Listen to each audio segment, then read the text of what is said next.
The transport ship broke through the clouds of Prime and pressed her face against the window like a child seeing snow for the first time. Below her, the Galactic Coalition Academy spread across the purple mountains like a city made of glass and light. Towers reached toward the sky.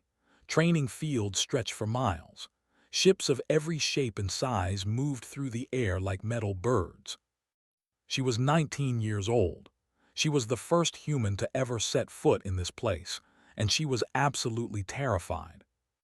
Had grown up on Earth, in a small town where the biggest excitement was the yearly Harvest Festival. When humanity discovered faster-than-light travel 40 years ago, the galaxy had opened up like a flower. But most aliens still looked at humans the way humans looked at children playing with matches. Dangerous, maybe, but not to be taken seriously. The transport landed with a gentle bump, grabbed her bag and walked down the ramp into the bright sunlight of an alien world. The air smelled like copper and flowers. The gravity was slightly lighter than Earth, and she felt like she might float away if she wasn't careful. A group of cadets stood near the landing pad, watching her arrive. She recognized their species from her studies. The tall ones with green scales and yellow eyes were a warrior race that valued honor above everything else. The thin, pale beings with large black eyes were telepaths who could read minds as easily as humans read books.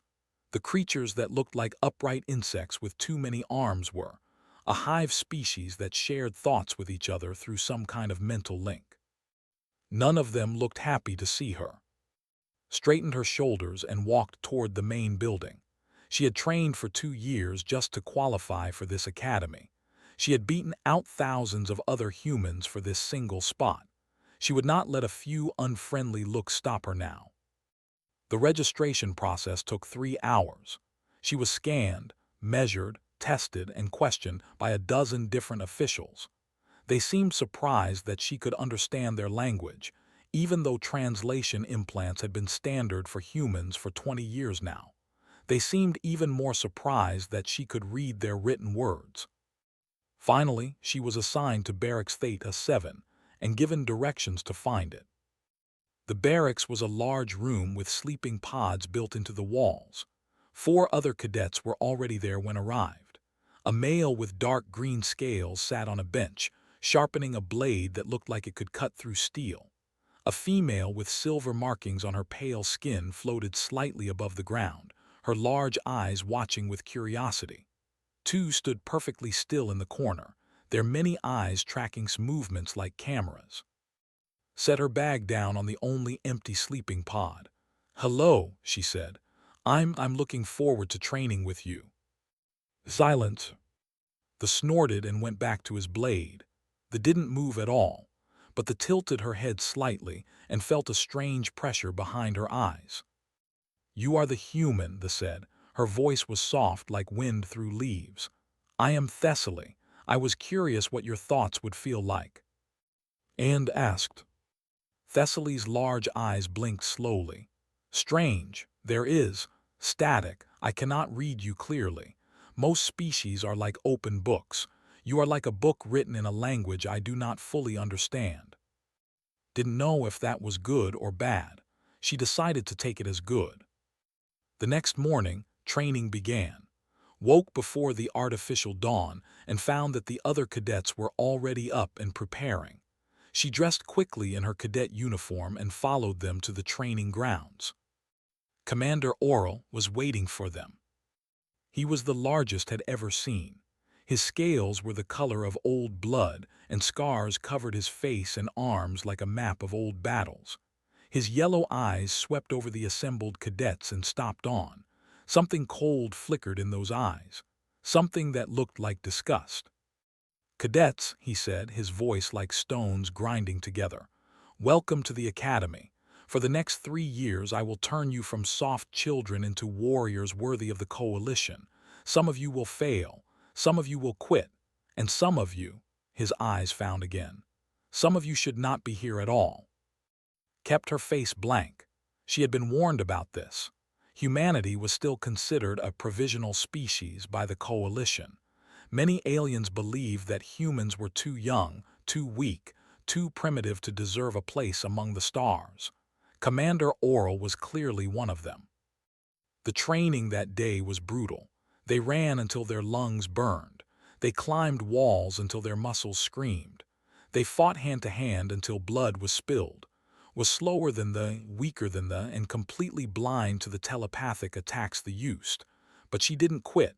She didn't complain. When she fell, she got back up. At the end of the day, she was covered in bruises and could barely walk, but she had finished every exercise. That night she lay in her sleeping pod and listened to the others. The male, whose name was complaining about having to share space with a human. "It is shameful," he hissed. "We are warriors, she is. What? A fragile thing that bleeds from paper cuts." Closed her eyes and said nothing.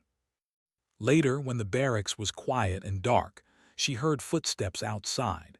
She crept to the window and saw Commander Oral talking with another officer. Their voices were low, but human ears were sharper than they knew. "The human will not last," the other officer said. "She is too weak." "I will make certain of it," Oral replied. "I will break her myself. Before she graduates, the entire galaxy will see that humanity is not worthy of coalition membership. They are insects pretending to be warriors, and I will crush this one to prove it." Moved back from the window. Her heart was pounding, but not with fear. Something else was burning in her chest now. Something hot and stubborn and very, very human. They wanted to break her. Fine. Let them try.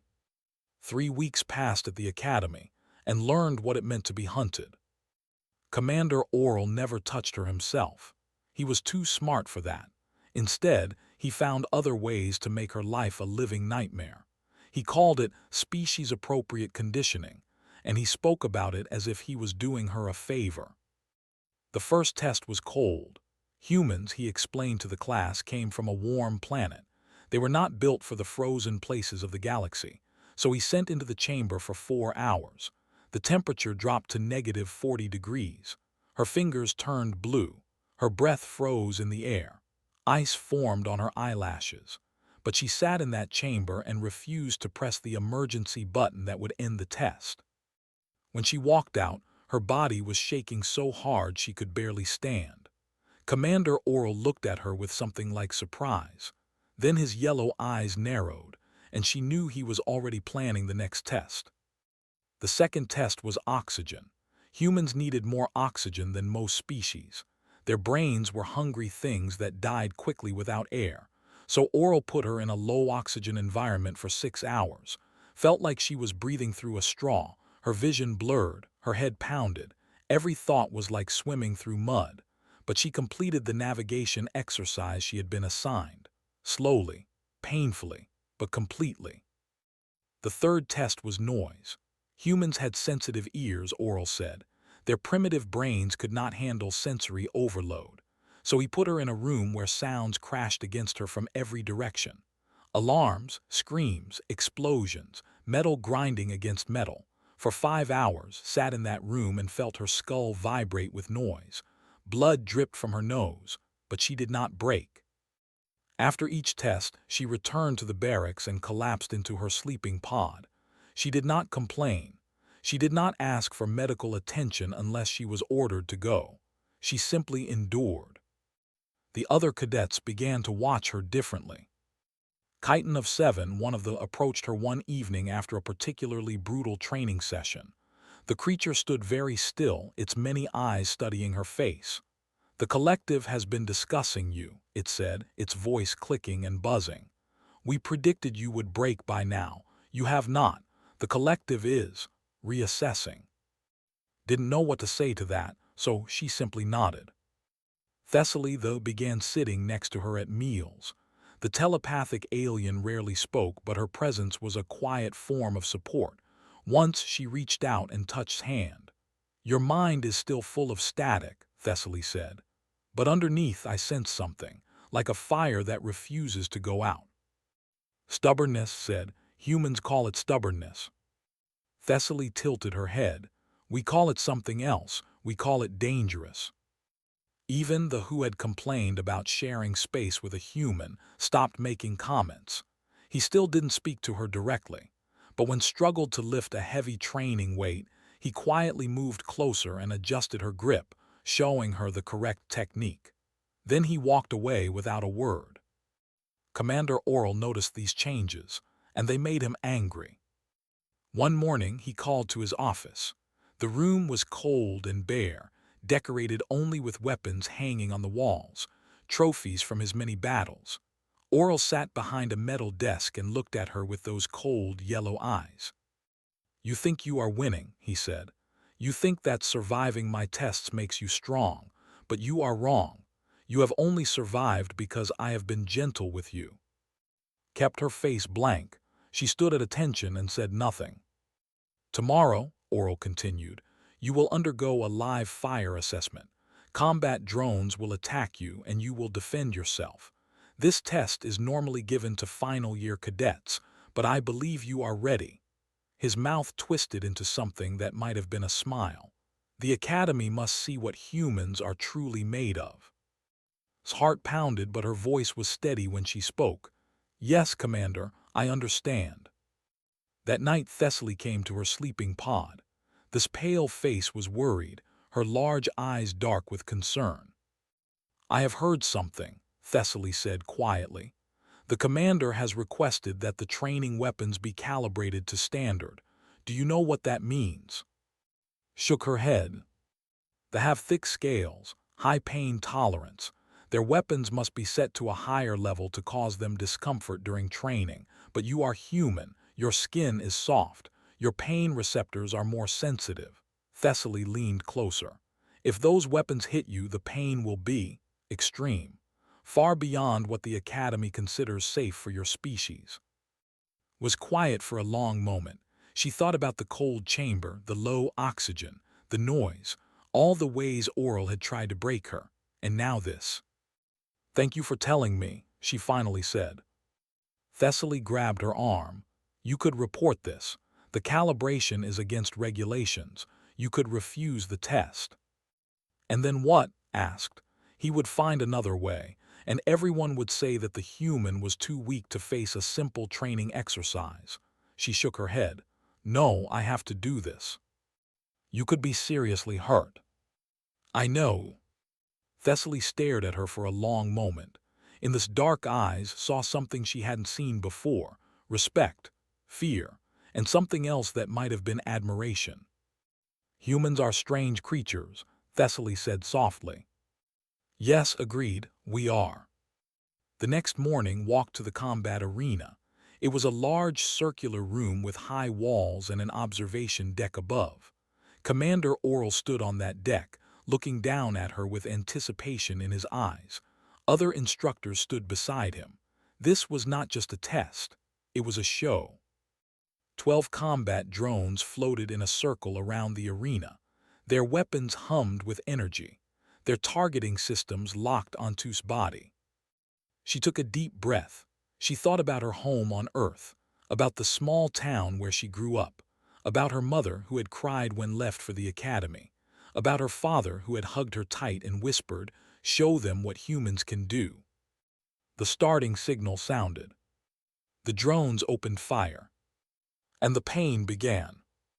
The first shot hit his shoulder, and she understood immediately that Thessaly had been right. This was not training, this was punishment. The pain exploded through her body like fire. Every nerve screamed. Her vision went white for a moment and she stumbled backward, barely keeping her feet. The weapon was supposed to cause discomfort. What she felt was agony. The second shot hit her leg. The third hit her ribs. Each impact was like being burned and beaten at the same time. Blood vessels burst under her skin, leaving dark bruises that spread across her body like shadows. On the observation deck, Commander Oral watched with hungry eyes. Wanted to fall. Every part of her body begged her to drop to the ground and curl into a ball. The pain was beyond anything she had ever experienced, beyond anything the Academy's medical protocols considered acceptable for training. But she thought about Oral's face, she thought about his words. I will break her myself. And something deep inside said no. She started moving. It wasn't graceful. Her leg was on fire with pain and she limped badly. Her shoulder screamed every time she moved her arm, but she forced herself forward toward the nearest drone. The targeting systems were designed to track running targets, fast-moving enemies that tried to dodge.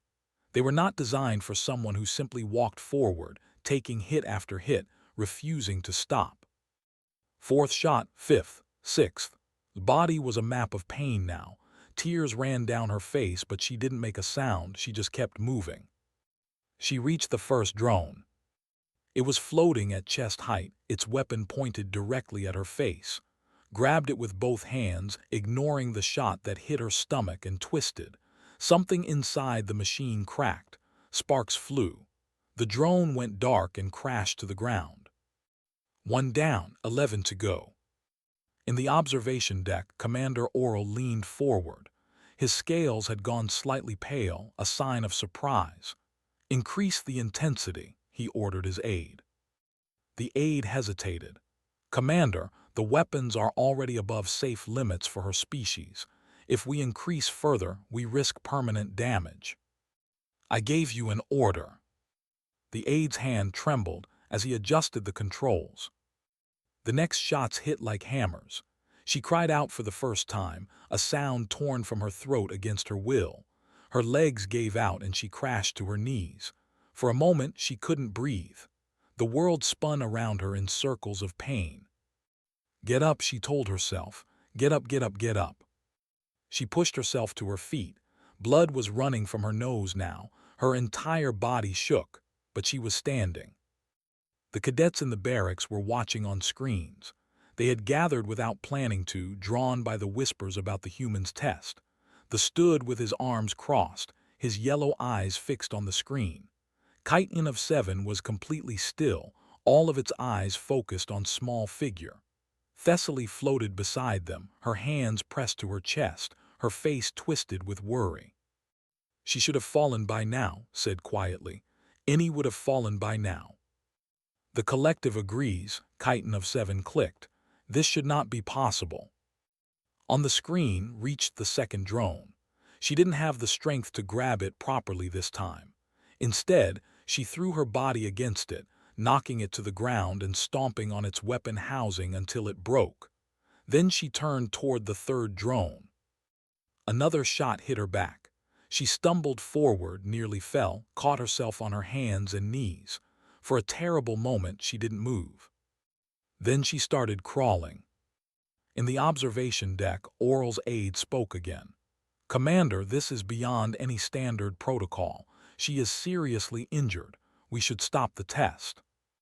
"The test ends when the timer runs out," Oral said, but his voice was strange now, tight. His scales were very pale. Crawled across the arena floor. Every movement was pure torture. Her arms shook. Her vision blurred with pain and tears. But she reached the third drone and grabbed its lowest part, pulling herself up, using the machine for support as she jammed her fingers into its sensor array. The drone sparked and died. 3 down, 9 to go, 2 minutes left on the timer. She couldn't walk anymore. She couldn't even stand without support. So she crawled to the next drone and the next, taking shots to her back and legs as she moved. Each hit made her body jerk with pain. Each hit left new bruises on top of old ones, but she kept moving. 4 drones, 5, 6, 7, 8. The timer hit 30 seconds. Was on her stomach now, dragging herself across the floor with her arms because her legs had stopped working. She reached the 9th drone and grabbed it, pulling it down, slamming her fist into its weapon housing again and again until her knuckles bled and the machine went dark. The timer hit 0. The remaining drones powered down automatically. The arena went quiet. Lay on the floor for a moment, breathing. Every breath was pain. Every heartbeat was pain. She was alive, but her body felt like it had been through a war. Slowly, impossibly, she pushed herself up, first to her hands and knees, then to her knees alone. Her arms hung at her sides, Blood dripped from her nose and her mouth and her torn knuckles. Bruises covered every visible part of her skin. But she was conscious, and she was looking directly at the observation deck, directly at Commander Oral. The commander stared back. His scales were the palest they had ever been. His yellow eyes were wide. He had expected to see a human broken on the floor, crying and defeated. Instead, he saw a human on her knees, covered in blood and bruises, staring at him with eyes that held no surrender. In the barracks, the cadets were silent. Thessaly's hands covered her mouth, had stopped breathing. Even Chiton of Seven's many eyes were completely still. Reached up and wiped blood from her face. Then she spoke into the arena's audio pickup. Her voice was hoarse and rough with pain, but it was steady, completely steady. Assessment complete, Commander. Awaiting evaluation. On the observation deck, Commander Oral said nothing. He couldn't. For the first time in his long career, he had no words. 8 of 12 drones disabled. By a human. By a first-year cadet. By a girl from a species that bled from paper cuts. And she was still conscious, still aware, still looking at him with those strange human eyes. Still standing. Well, kneeling, but she wasn't on the ground, she wasn't crying, she wasn't begging for mercy. And in that moment, Commander Oral felt something he had never felt before. Something cold and sharp that cut through his pride like a blade. It felt like fear. Spent 3 days in the medical bay. The doctors moved around her bed like ghosts, their pale hands gentle as they treated her injuries. She had internal bleeding, nerve damage, bruises so deep they reached her bones. By any normal measure, she should have been unconscious for a week. But humans, the doctors discovered, were strange creatures. On the second day, opened her eyes and asked for water. On the third day, she asked to see her training schedule. The doctors refused to let her leave, but they watched her with new expressions on their faces. Curiosity, confusion, something that might have been awe. Your species heals faster than expected, the head doctor told her. Your body has already begun repairing damage that would take 10 days to heal. We do not understand how. Shrugged, then winced at the pain in her shoulder. We're stubborn.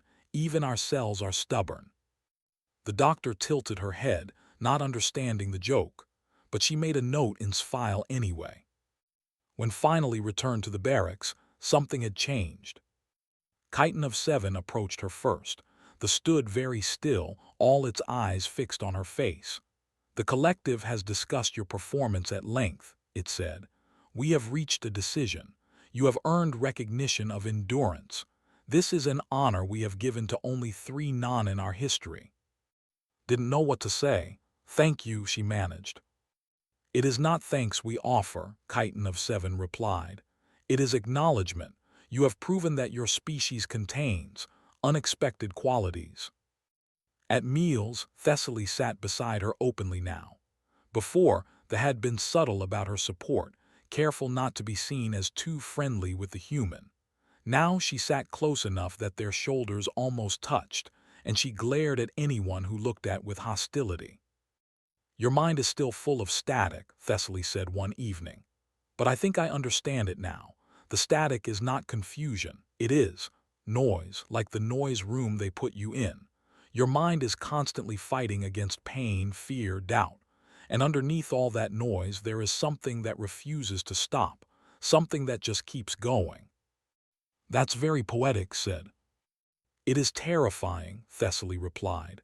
I have touched the minds of 1,000 species. None of them have that noise. None of them have that endless, stubborn fire underneath it. She paused. I think that is why we cannot read your minds easily. There is too much happening inside them. Even changed. The warrior had spent weeks ignoring or making quiet insults about her species. Now he nodded to her when she entered a room. Once, during combat training, he stepped in when another cadet was about to strike her injured shoulder. Aim elsewhere, he growled at the other cadet. There is no honor in attacking a healing wound. Understood what this meant. Among the honor was everything. By protecting her, was saying that she had earned the right to be treated as a warrior. But while was gaining allies, Commander Oral was losing something far more important. He was losing himself. The inquiry had been quiet, barely more than a formality. Yes, the weapon calibrations had exceeded guidelines. Yes, the human cadet had been injured beyond acceptable levels. But Commander Oral was a decorated officer with decades of service. He received a written reprimand, nothing more. It should have been a victory. Oral had faced no real consequences. He could continue his career, continue his training, continue everything as before. But he couldn't. Every night when he closed his eyes, he saw his face, not crying, not begging, just looking at him with those strange human eyes covered in blood and bruises, refusing to break. He stopped sleeping properly. His scales, once the color of old blood, grew dull and gray. Other officers noticed that he seemed distracted, unfocused. Some whispered that the great Commander Oral was losing his edge. They didn't understand, they couldn't. Among the being bested by a lesser species was not just embarrassing. It was a wound to the soul. For centuries, they had believed themselves to be the greatest warriors in the galaxy. Their strength, their honor, their endurance were legendary. To be defeated by a human, a creature from a species that had barely left its own planet, was a humiliation beyond words. And Oral had not just been defeated. He had tried his absolute best to break, and she had refused to break. She had looked at him from the arena floor, blood running down her face, and she had been steady. She had been stronger. The thought ate at him like acid. He began watching training sessions obsessively. He looked for any sign of weakness, any flaw he could exploit, but she was careful now. She trained hard but smart. She worked with her new allies, learned from them, grew stronger every day. And every day, the weight of Oral's pride grew heavier. Thessaly sensed it first. They came to one night, her pale face tight with worry. "Something is wrong with the commander," she said. "I have touched his mind, not deeply, just the surface thoughts. He is spiraling. His pride is consuming him. He cannot accept that you survived his test. He sees it as a personal failure, a stain on his honor." "That's his problem," said. "No," Thessaly's voice was sharp. "It will become your problem. When his pride is wounded this deeply, they become desperate. They do stupid things, dangerous things." She grabbed his arm. "He is planning something. I cannot see what, but I sense it. Something that will restore his honor, even if it destroys everything else." Looked at her friend. She thought about the cold chamber, the low oxygen, the noise room, the combat assessment, all the ways Oral had tried to break her. "He's going to try again," she said quietly. "Yes, and this time I don't think he cares about regulations or consequences." Thessaly's large eyes were dark with fear. "He will do whatever it takes to see you fall, even if it means killing you." That night, long after the barracks were quiet, Commander Oral sat alone in his quarters. His hands shook as he accessed restricted armory files. His scales were almost gray now, the color of sickness among his people. He scrolled through the list of weapons, training weapons, modified weapons, and then at the bottom the weapons marked lethal authorization only. His hand hovered over the screen. One shot, that's all it would take. One shot from a real weapon during a training exercise, an accident, a mistake. The human was weak, everyone knew that. She simply couldn't handle the pressure of real combat, tragic but understandable. And Oral's honor would be restored. The galaxy would see that humans were truly the fragile creatures he had always said they were. One human dead was a small price to pay for proving the truth. He selected a plasma pistol from the list, small enough to conceal, powerful enough to kill. His scales flushed with something that might have been shame, but he pushed it away. This was about honor. This was about proving what he knew to be true. Humans were weak, and tomorrow would prove it, even if it cost her life. The morning sun of Prime rose over the academy, painting the sky in shades of purple and gold. It was a beautiful day. It was the kind of day that made you believe that nothing bad could happen. Knew better. She stood in the main training yard with the other cadets, watching Commander Oral address the assembled crowd. The entire academy was there. Hundreds of cadets from dozens of species, instructors, officials, even some visiting dignitaries who had come to observe the famous Galactic Coalition Academy. Today, Oral announced, his voice carrying across the yard, we will have a special demonstration, a chance for one of our cadets to prove their worth against a trained warrior. Felt cold spread through her stomach. She already knew what was coming. Cadet, Oral said, his yellow eyes finding her in the crowd. Step forward. The crowd murmured. Everyone had heard about the human who had survived the combat assessment. Everyone had heard about the impossible things she had done.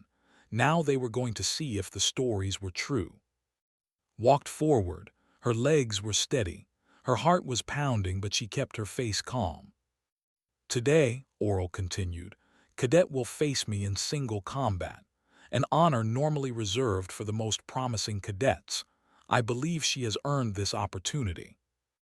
More murmurs. Some of the other instructors exchanged uneasy looks. Single combat with a commander was rare. Single combat between a first-year cadet and the most decorated officer on the station was unheard of. Thessaly stood at the edge of the crowd, her pale face twisted with fear. She had tried to warn the other instructors, but no one would listen. Challenging a commander's honor publicly was taboo among and most of the academy's leadership was. Looked at her friend and gave a tiny nod. I know, I understand, I'm going to do this anyway. The combat circle was marked on the ground, stepped into one side. Oral stepped into the other. Up close, he seemed even larger than before. His claws gleamed in the sunlight. His muscles coiled beneath his scales like waiting serpents. Standard rules, an official announced. Unarmed combat, first to yield or become unable to continue loses. Begin on my signal. The signal came. Oral attacked immediately. He was fast, faster than anything had faced before. His clawed hand swept toward her face and she barely ducked in time. His foot lashed out and she took the hit to her side, rolling with it, scrambling backward. He was stronger than her, faster than her, more experienced than her. This was not a fight could win. But winning wasn't the point. The point was not breaking. Oral hit her again and again. His blows were measured at first, controlled enough to cause pain without serious damage. But as the minutes passed and kept getting up, his control started to slip. His strikes became harder, more desperate. The crowd watched in silence. They had expected the human to fall quickly. They had expected a short demonstration, a quick lesson in the difference between a real warrior and a provisional species. Instead, they saw take blow after blow and refused to stay down. Blood ran from her lip. Her eye was swelling shut. But every time Oral knocked her to the ground, she pushed herself back to her feet. Every time he hit her, she looked at him with those strange human eyes and said nothing. And then Oral made his move. His hand went to his belt. In one smooth motion, he drew a plasma pistol and pointed it at its chest. The crowd gasped. Weapons were forbidden in honor combat. Drawing a weapon was not just against the rules. It was a betrayal of everything they believed in. Looked at the weapon. She looked at Oral's face. She saw the desperation there, the madness that had grown from wounded pride. She didn't run, she didn't beg. She simply waited. You should have broken, Oral hissed. You should have fallen, why won't you fall? His voice was steady. Because I'm human, we don't know how to stay down. Oral fired. The plasma bolt hit in the abdomen. Real plasma, real damage. She felt her flesh burn, felt her muscles tear, felt pain beyond anything she had experienced before. She staggered backward. But she didn't fall. She stood there, one hand pressed against her burning stomach, blood seeping between her fingers. Her legs shook, her vision blurred, but she was standing. And she was looking at Oral. Not with hatred, not with anger, with something worse. Something that cut deeper than any weapon. Pity. You've already lost, she said, her voice rough with pain. You lost when you couldn't break me. You lost when you needed to kill me to feel strong. She took a shaking breath. Everyone here just watched you prove it. Oral's hand trembled. The pistol dropped from his fingers. His scales, already gray with sickness, flushed with a new color. A deep, dark purple that spread across his entire body. The other in the crowd recognized it immediately. They began to back away, their faces showing shock and something like horror. It was shame loss, the physiological response that happened when a suffered complete and total humiliation. Their bodies betrayed them. Their minds shut down. It was the ultimate punishment for the ultimate dishonor. And Commander Oral, the most decorated officer on Prime, was experiencing it in front of the entire academy. His legs gave out. He collapsed to his knees, then fell forward onto his face. His body shook with involuntary tremors. His claws scraped against the ground. From his throat came a sound like grinding stones, a moan of absolute despair. Remain standing. Blood was dripping down her legs now. The plasma wound in her stomach was serious, probably life-threatening. She should have been on the ground. She should have been screaming for medical help. But she stayed on her feet. She stayed standing while the commander who had tried to destroy her lay broken at her feet. The academy's commandant stepped forward, his face pale with shock. Medics, he called. Now both of them. Medical teams rushed in. They surrounded, trying to ease her to the ground. She let them, finally, her strength giving out now that the battle was over. But as they lowered her onto a stretcher, she heard something that made her smile despite the pain. Thessaly's voice, cutting through the silence, saying what everyone was thinking. The human is still standing. Spent 2 weeks in the medical bay this time.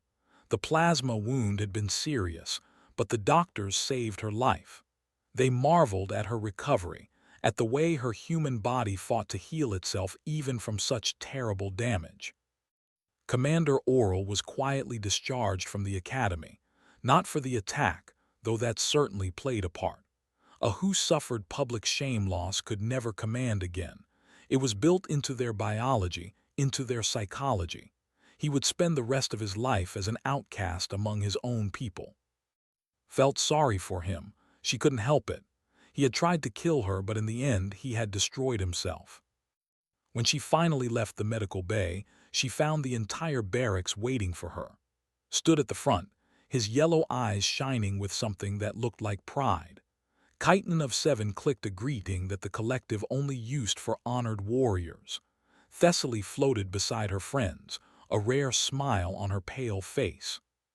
Welcome back, said. He raised his fist to his chest, the gesture of respect. Warrior. Returned the gesture. Thank you, all of you.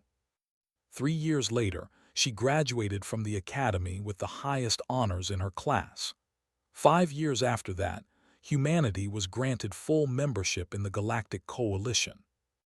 And on the day the announcement was made, the story was told throughout the galaxy. Not because a human had survived, not because a human had won a fight. Because a human had stood there, bleeding and broken, and refused to fall. Because when everyone expected her to stay down, she got back up. Because that, the galaxy finally understood, was what humans were made of. Not strength, not speed, not technology or weapons or ancient wisdom. Just the simple, stubborn, impossible refusal to stay down. And that, more than anything else, was why humanity was dangerous. That was why humanity belonged among the stars. Because no matter how hard the universe hit them, humans would always get back up. Always.